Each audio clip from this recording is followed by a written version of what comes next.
Right on. 518 right here on AM 620 WDAE, the sports animal, Tommy the Family. Sitting in for the big dog and having a blast. Got some visitors that are going to be showing up later on. And, Jerry, brother, I don't know what's happened to the glass here, but if you would be so kind to reach over there and reach out, grab me another one, dude, I would be... Thank you so kindly. Hey, Terrell, man, if you're still listening, check out what's happened here, brother. The conversation we had has spurred an entire spate of phone calls, if I can say that, spurred a spate. But let's see what George has to say in Clearwater. George, what's up? How you doing today? Doing good, man. How about yourself? All right, I got a little bit of a controversial comment, but first I'd like to give my take on my Boston Red Sox. They're just chugging along. It's just a formality. World Series chance this year. I'm pretty confident with that. You're pretty confident about that, right, though? Oh, I'm feeling really George, good, buddy. I mean, we've tanked it over the years, I'm sure, but we're just built to last this year. George, you seem pretty confident. I can tell in the sound of your voice that you're pretty confident there, George. So tell me, how's it going to happen that your Boston Red Sox are going to come out? And look, I want to hear all about how we're so far ahead of you, right, George? All right, it's just a wrap, though. I mean, honestly, the Devil Rays in Fenway, that's like the little elementary school kid going to the high school. It's like the elementary school kid, right? Isn't it, George? He's going to try to go up against the big bully, right, George? I love the accent. I love it. But listen, my take really is, it's just really good going into this year. My Pats being the class of the league, it's beautiful with Steve Brogan and all them bad years we had. It's just, that's a finality as well. We're going to probably go 16-1, 16-0 this year, maybe a loss or two. Who are the Patsies? We're talking about the Patsies? Yeah, the Patsies. You know the Patsies, right? All right, but my big take is just a sports fan. Totally, I like the Bucks. I follow them a little bit, but I don't love them like my Pats, of course. But sure you don't. That's why you're living down here, isn't it, though, George? Right? Yeah. Everything's so wonderful down here, except for the National Football League team and the baseball team, right, George? Yeah, the sunshine is beautiful. I respect all you Tampa teams, though. No disrespect at all, guys. Yeah, right. But my take is this. Sure, I sense that in every word that's coming out of your mouth, there, George. Sure. Cool. Sure. All right, Derek Brooks. All right, Derek Brooks. Great guy. Tell me about Derek. He really is a great guy, perfect guy, great career. It's time for him to take a back seat, though. If this defense is going to go anywhere, and this is honest, he's got to be given a little less responsibility out there. Right. Monty Kiffin's got to realize the guy is not what he used to be. Monty Kiffin's got to realize, right? We got to get Monty to realize that, right, George? I don't think so either, dude. You lost me at the first syllable, brah, right? Let me tell you, man, if things are so good back up there, man, in Foxborough, okay, if things are so good up there in Foxborough, if things are so good over there by Logan Airport, if things are so good over there by Worcester, Mass, let me suggest something to you, George, and everybody else that might think exactly like you, George, okay? There are boats, planes, trains, automobiles, there's highways, there's everything that leaves this area. You can pick one and within a few minutes be on your way. And it would, I think, please the rest of us who used to camp out in places where now there are whispering winds, tree park and all like that, okay? All right, George? Because when I go out in the water, I try to enjoy myself here in Florida. I can't because of all the people that have come down here that seem to think it's all great here except for a few things. If they could just change a few things. Hey, George, I got something for you, pal. When I retire, guess what I'm going to do, okay? I'm going to move up north. I'm going to rally to change a bunch of laws. I'm going to drive slow, and I'm going to bitch. All right? Jay, what's up in Tampa, man? Hey, what's going on? Everything, brother. What's going on with you? That was awesome, bro. I forgot I was in Tampa for a while.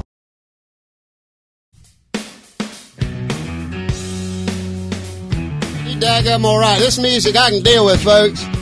Hey, Jerry, let me ask you something now. You tell me about that website there where I seen them mud girls out the other day. Come on. What's that, 620wdae.com? I don't know. Somebody, I got to tell you folks out there, son, Mert ain't real fancy on them computers. And I ain't real savvy in that department. I don't know a lot about him. This fella said, hey, man, you got to come here, son. Number one, they got you on this thing. But number two, man, what's this thing about these mud gals over here? And I said, man, son, I don't know. Let's find out what it's about. And I'm going to tell each and every one of y'all. Jerry, I ain't real slick, son. Tell me that web address again. 620wdae.com. Oh, .com. Okay. .com. Okay. All right. I'm ignorant. It don't matter. So you go there, folks. Them mud girls are all worth it, man. I'm going to tell you straight up. I seen that one gal in there, got some long red hair, and she is in how I would describe as a provocative pose. That gal right there make a rabbit hug a hound, son. I'm going to tell you straight up. Okay? I'm okay with that, Justin. Yes. Okay? I'm sure you are. Hey, and I'll tell you something else, because we're going to talk about some daggum old bull riding later on. I'm going to have daggum old Tater Porter right here, son. And Tater Porter tell you straight up, man, them gals that follow that PB&R tour, I'm talking about professional bull riding, straight up, son, they call them gals chasing that thing buckle bunnies. And I've seen some, okay? Okay. Let's see what's going on here. Back to the phones anyway. But it looks like it's Dave and Anna Maria wants to talk. Barry. Hey, what's going on, man? Everything. What about you? What's shaking? Hey. Yeah. First of all, I want to tell old Doomick to have a good time where he's at. Yeah, no doubt. Second of Hey, all... Bubba. Hey, Bubba. Hey, Dave. Hold on, man. I got to turn my radio down. Yeah, man. Yeah. Ding ding ding ding ding ding ding ding ding ding ding ding ding. I'm sorry, Dave. Go ahead. 10 in a row. Dave.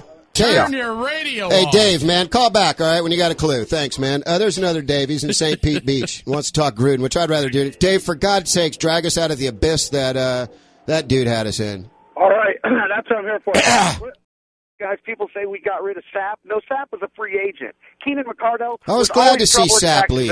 I was glad. We had the best years of Warren Sapp. And if you want to know something, George, I happen to do a lot of traveling, and I do some business on the West Coast, and I'm going to tell you, you talk to those people about how they feel about Warren Sapp out there and his actions both on and off the field. And there's so many people that say, wow, what a fit that is for him to be out there in Raider Nation and all like that. And guess what, buddy? The people that are on the ground hitting the bricks, they have a totally different opinion of him. And I was quite frankly shocked to hear how they felt about Warren Sapp. So I think he's worn out his welcome there, and he's just a little bit more to bite off than they were ready to chew on.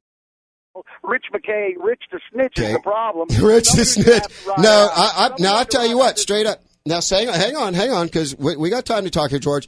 That, sir, is where you are way off base. All right, no, he was instrumental in getting rid of the absolute, probably the best general manager in the NFL. Again, a general manager that not only coaches wanted to be a part of, but that players wanted to be a part of, and that's a fact, Jack. And let's back up to the way that the ownership handled their affairs with Rich McKay. You're fired. Oh, we need you back. Guess what? You're gone again. But thank God the shining bright light is here. And Tucker Carlson, how in the world are you doing today, sir? I'm doing well. How are you doing? Man, I'm telling you. Porter. How is hosting a radio show? Oh, man, I love this stuff, dude. Built for speed on that when it comes to that. Just sadly, Tucker, I've been involved in a cesspool, a ditch of effluvia for the past 21 years in television production. I'm an audio cat myself, and I just got pigeonholed, Tucker, into doing this stuff. And everywhere I go, Tucker, I traveled all over the continental 48. I've been from Vancouver to Montreal and Toronto, and everybody says, man, are you on the wrong end of this? And nobody, Tucker, but nobody, except for today, has had the biz-alls to say, okay, hot shot. So, here it is, dude, whatever, So what's going on, man? I'm trying to follow what you're saying. You sound like I'm sitting here doing my very best to fight against encroaching government tyranny.